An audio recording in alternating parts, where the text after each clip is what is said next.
So we have woke up on a planet. We are one of these four characters, and we're in a world or a game called StarRupture. We're on a planet where, as criminals or prisoners, we're being sent out by our corporate overlords to basically make them money. One of the things that we might be thinking of here is, well, shouldn't we just build something to get off the planet? But really, before we get to that stage, we need to actually work out how we can survive on the planet. In this video, I'm going to take you through a few steps of how to actually play the game. Purposely though, avoiding the building stuff because, you know, I ain't no engineer. First thing I'm going to look at is the characters. I played this game a little bit with some friends. When I've looked at the characters, I thought, well, actually, you know, if I pick a soldier, I'll be the combat guy. If I pick the scientist, you know, maybe that's with the research guy. But really, at the minute, none of this matters. So you can just pick whichever one you want based on how they look. So, you know, let's pick the soldier because I think he looks badass.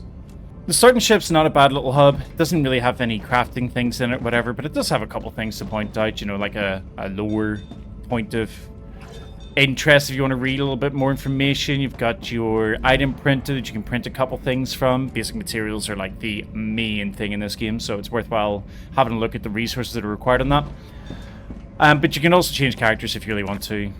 A really good thing about this game is the way storage actually works as well. So when we first get on this ship and we wake up, you'll see that there's actually a couple of personal storage boxes on the side. These have food items to get us started off with. We'll talk about more food later in the video, but you can take that if you want. If you have bought the premium version of the game, or the Explorers, the Foundation Pack actually, you do get a load of stuff that you can start the game with. Granted, I've got them in my bags, but I'm gonna just put them away for now, just so that whatever I do later isn't being swayed by this. As you leave the ship, the world is huge. It is giant. I mean, you can see just from this one frame how big the area can be, but this is like only the bits we can see. There's far more exploration to do, with it being early access at the minute though. I'm not quite sure how much exploration there really is, but you know, in a later video I might come back and talk about that when I update the video on what else we see. But a couple things to point out when we are here. First thing is these rocks, and actually most rocks that don't look just dull and grey, they are resources in the game, and when they can be harvested, there is a thing that people, you know, base builders can do with this stuff. They can put big giant drill machines on them which will automatically harvest it and will send, you know, conveyor belts around their bases to get more stuff. Again, I'm not an engineer, I'm not a builder, so I'm not really going to go through that. But I am going to go through things like how to harvest different materials. We have this awesome mining gun. It doesn't get destroyed, it doesn't have ammo, but it does have a heating up mechanic which you can see on the side of the gun.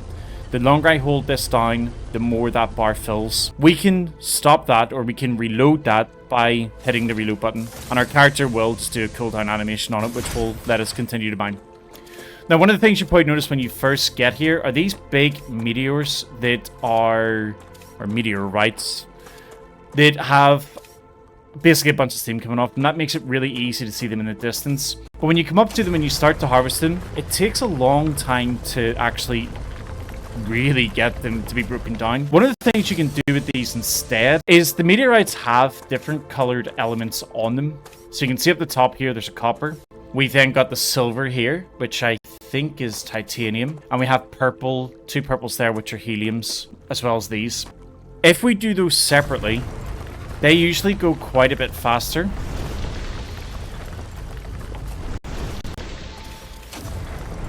You can see those heliums are really quick.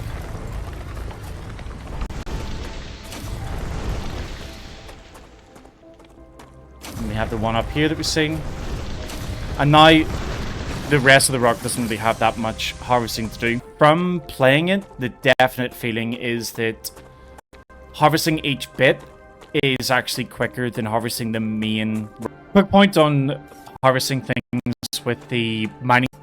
One of the reasons why it's really quick to harvest these rocks as well is because your mining tool actually has a feature that I don't think it gets explained anywhere. As you harvest things successfully, just beside my cursor, you'll see that there's little blue squares that are filling up.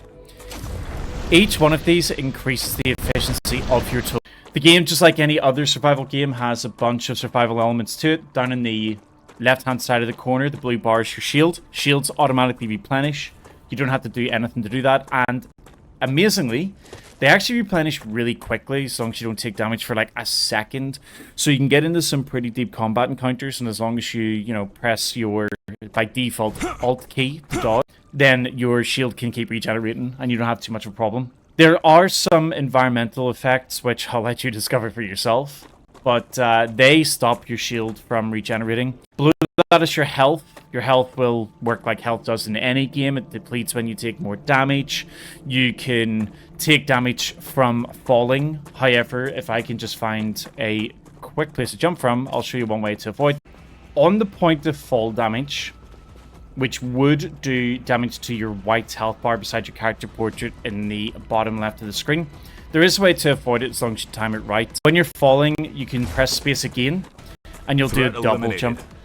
When you're falling towards the ground, if you do that just before you land, you'll double jump, which breaks the, I guess, the distance of your fall, and then you don't die. In the furthest left corner of the screen at the bottom, we have food, water, and toxicity. Food, in this game, which is called calories, you can replenish from harvesting pretty much any sort of plant that is harvested, like these orange ones, which are every, and you can go into your inventory and eat them. Currently, there's no keybinds to be able to eat food easily, so the only way that I've seen to be able to do it is right-click on it and click on use. The second thing we got there then is the water or hydration in this game, which is great that we're right beside water. Wait, we can't drink. So, we have to work out how we can actually get more hydration. The good news is, again, it's a plant. We can use these hydro bulbs as an example. You'll see there that I'm on 74.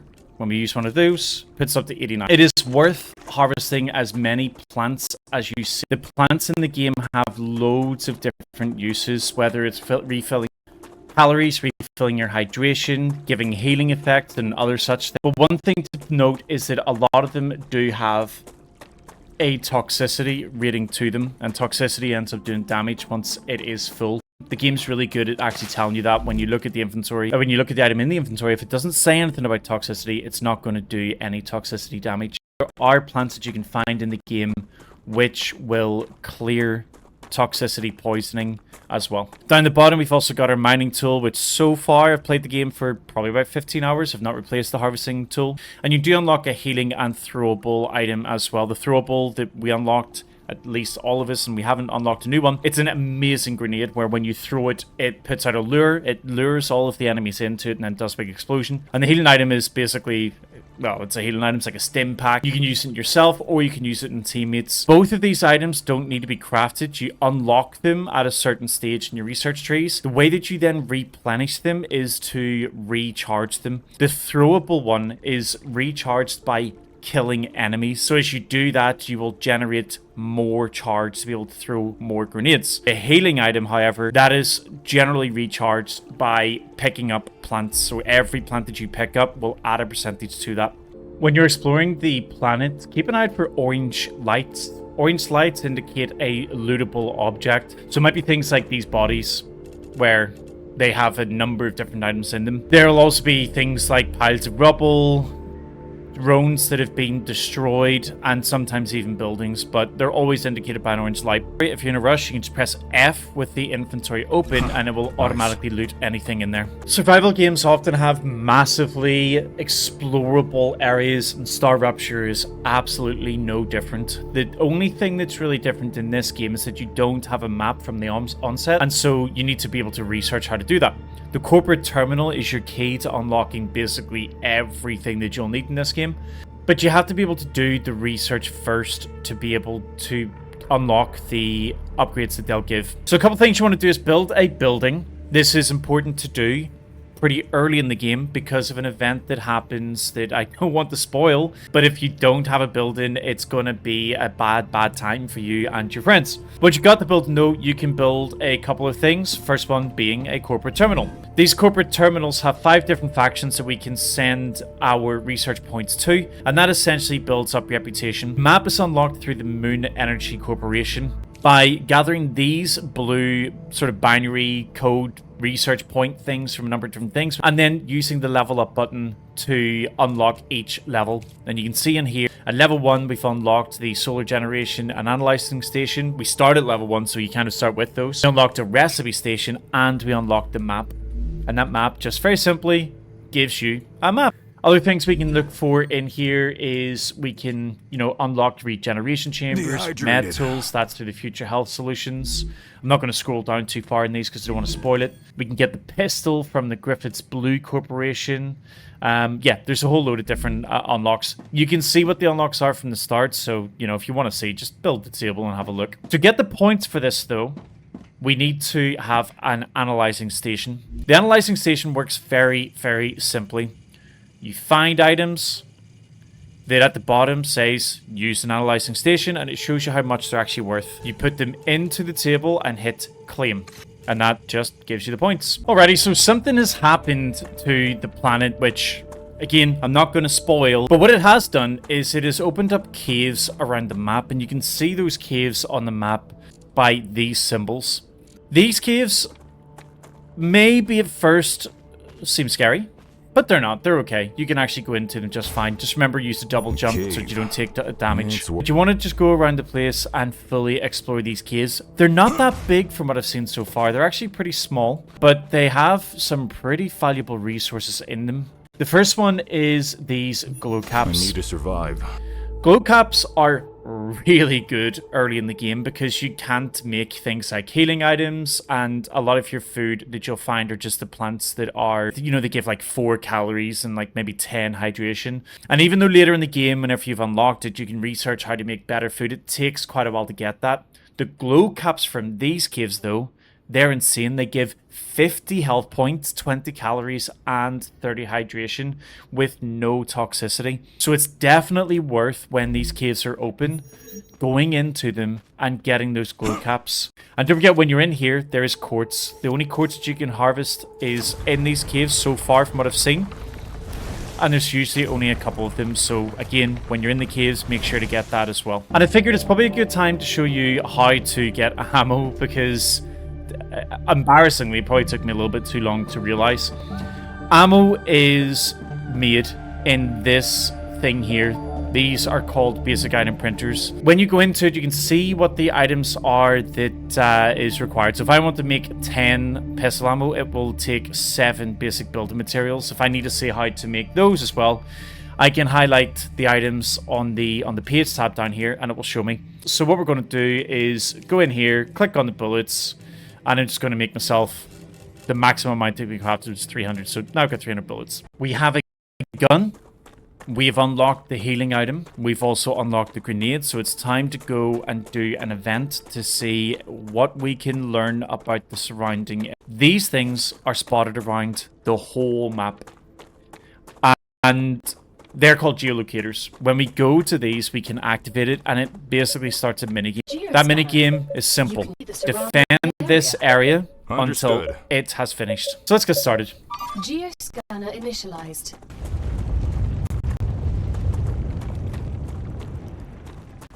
As you can see, big rumble, lots of noise, combat music started, and we have enemies coming in.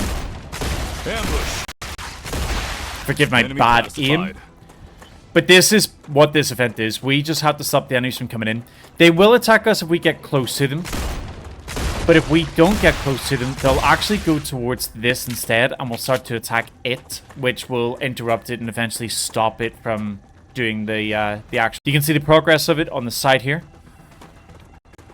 And we just need to be close by to it, so that whenever it's finished,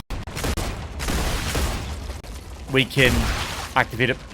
Let's use the grenade, just have a look at it. Changing Nice. mags. So you can now see that my grenade is showing 3%. Every time I kill an enemy, Eliminated. that's going to refill. Changing mags. There's no melee button in the game, just to point out. But yeah, if you're in situations like that, you run out of bullets and you need to do some damage, just switch to your mining tool. This is finished now, so whenever I click E on this, Geoscanning complete. we get a bunch of XP. And if I hit M, we can now see it's unlocked this big circle around us, so we can see more of the area of it. While we've been playing, we have actually unlocked our first LEM slot, which we can see in combat. You unlocked that earlier than the others. So let's have a quick look at how we can get that installed, because if you notice, if I take an LEM, I need to find a combat one. If I take an LEM here and I try to just equip it, there's no way to drag and drop the item over into here. So we need to work out how to get an LEM station. We go to the corporate terminal. We're having a look for the Future Health Solutions, and it's a level 4 reward. So we'll get that leveled up has received its order. and we'll claim the table. We now have it. As long as we've got the materials, we're going to build it. You don't have to visit your family to feel like they're And there, unfortunately, which we're going to will get enhance your spammed by all of abilities. this talking, Remember, so let's just try to the more often you soldier on. perform a se- Once we're in the LEM station, it brings us up a screen or an interface that allows us to see both our skill tree and our inventory at the same time. Because we got 3 different areas, movement, combat, and survival, we need to make sure that we have the right LEMs to match the right type of stat. If we look here, we can see they're very easily color-coded. We have greens, reds, and blues. So if I take a blue, the movement LEM, and I try to drop that into my combat, it won't work because this requires combat only. So instead, we can go with this one, which is a combat LEM. And when we drag and drop that in, Perfect. that's now in place. So we can come out of there, and our shield is now going to be stronger. And that, guys, is a very, very short and quick introduction to StarRupture. It's a really fun game. It's even more fun to play with friends. There's a huge element to it which we've not even looked at in this particular video, which is around building, which I might do in the future. But what we've looked at today is gameplay mechanics themselves and a few tips and tricks that took me a little bit too long to realize when I started playing. So hopefully you guys can get there a bit quicker than I do. Make sure to drop a follow or subscribe to the video. It'd be awesome to have you along with future videos. And also, I do stream on Mondays and Tuesdays, 5 PM at UK time on YouTube and Twitch. So hopefully we'll see you there as well. Thanks very much, guys. Have a great time playing this game, and I'll see you again.